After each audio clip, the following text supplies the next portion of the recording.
नमस्कार, एवीएन पर आपका स्वागत है। मैं हूं आपके साथ कुमार आकाश। आज हिसार के बीजेपी कार्यालय में हरियाणा के सहकारिता मंत्री बनवारी लाल पहुंचे और उन्होंने कहा कि बीजेपी के पक्ष में ही आदमपुर का पूरा माहौल है और इसीलिए बीजेपी आदमपुर के उपचुनाव में जीत हासिल करेगी। उन्होंने कहा कि आदमपुर में इससे पहले भी 500 करोड़ रुपए के काम हो चुके हैं, इसलिए वे जीत को लेकर पूरी तरह से आश्वस्त हैं।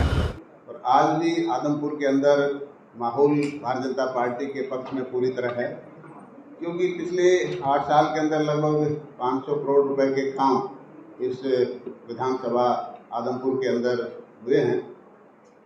और दूसरी जो हर क्षेत्र के लिए इस सरकार ने काम किया है, चाहे वो किसान है, मजदूर है, दलित है, शोषित है, वंचित है, सभी वर्गों के लिए भारतीय जनता पार्टी की सरकार ने काम किया है। और माननीय मुख्यमंत्री जी का एक जो पार्टी का हमारा अंत्योदय का जो सिद्धांत है, और माननीय मुख्यमंत्री जी का ये फेवरेट सब्जेक्ट है, अंत्योदय पे ये काफ़ी पुराने समय से काम कर रहे हैं।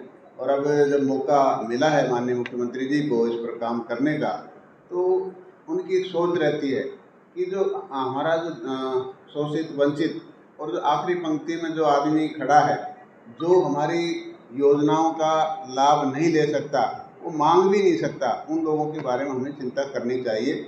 और उसी को देखते हुए उन्होंने परिवार पहचान पत्र के जरिए जो गरीब से जिनकी आय 1 लाख से कम है और 1,80,000 तक उनको लेके जाना है, तो पहली कड़ी में उन्होंने 1 लाख से कम जिनकी आय है उन लोगों को लिया है।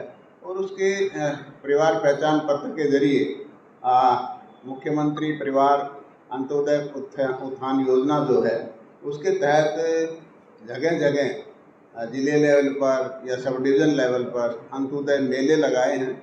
और उन मेलों के जरिए जो लोग इस स्कीम्स के, चाहे हमारी जितनी भी स्कीम्स हैं, उन स्कीम्स के साथ जोड़ करके किसी को चाहे डेयरी का काम करना है, किसी को फिशरी का करना है, किसी को अपनी दुकान खोलनी है या कोई काम करना है, तो वो सरकारी योजनाओं के साथ उनको जोड़ के और उनको आगे बढ़ाने का काम माननीय मुख्यमंत्री जी कर रहे हैं।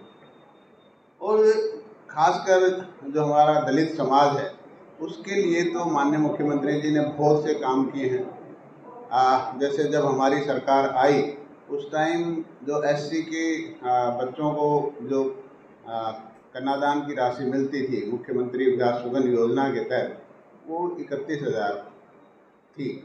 उसके बाद हमने उसको 51,000 किया और अब पिछले 1-1.5 साल से हमने उसको 71,000 रुपये किया हुआ है। तो ये भी एक बहुत बड़ा माननीय मुख्यमंत्री जी का एक कदम है। इसी तरह जो डॉक्टर भीमराव अंबेडकर आवास योजना, पुनर्वास योजना के तहत जब हमारी सरकार आई तो 25,000 रुपये मिलते थे, हमने उसको 50,000 किया और अब 2 साल से माननीय मुख्यमंत्री जी ने उसको 80,000 रुपये की राशि किया है।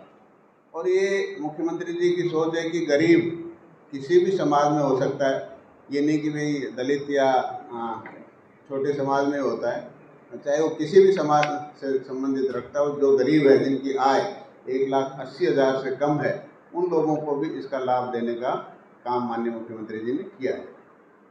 और जो सामाजिक और जिस तरह के हमारे जो महापुरुष हैं, चाहे डॉक्टर भीमराव अंबेडकर जी हों, चाहे वाल्मीकि जी हों, चाहे कबीर जी हों, और दूसरे जो महापुरुष हैं, उनका जो जन्मदिन है, जयंती है, उनको सरकारी खर्चे पर मनाने का काम भी माननीय मुख्यमंत्री जी ने किया है। और इसी तरह जो एट्रोसिटीज़ होती हैं, जो SC ST के ऊपर एट्रोसिटीज़ होती हैं, उनके अंदर भी जो कंपनसेशन राशि है उसको भी 8.25 लाख तक किया है। और जो पहले जो कंसल्टेंट वकील की जो फीस होती थी वो कम थी, उसको भी 21,000 रुपये सरकार ने बढ़ा के किया है। तो दलित समाज के लिए, चाहे राजनीतिक क्षेत्र में भी हो, राजनीतिक क्षेत्र में भी आपने देखा होगा कि अभी केंद्र के अंदर भी और प्रदेश के अंदर भी दलितों का जो मान सम्मान या उनका जो हिस्सा है वो पूरा दिया जा रहा है। आज भी हरियाणा सरकार के अंदर भी हम 2 मंत्री हैं दलित समाज से। और अभी अभी आपने ताज़ा उदाहरण देखा होगा कि कृष्ण पंवार जी को राज्यसभा में भेजने का काम भी माननीय मुख्यमंत्री जी ने किया है। तो ये दर्शाता है कि दलितों के उत्थान के लिए भारतीय जनता पार्टी की सरकार कितनी सजग है।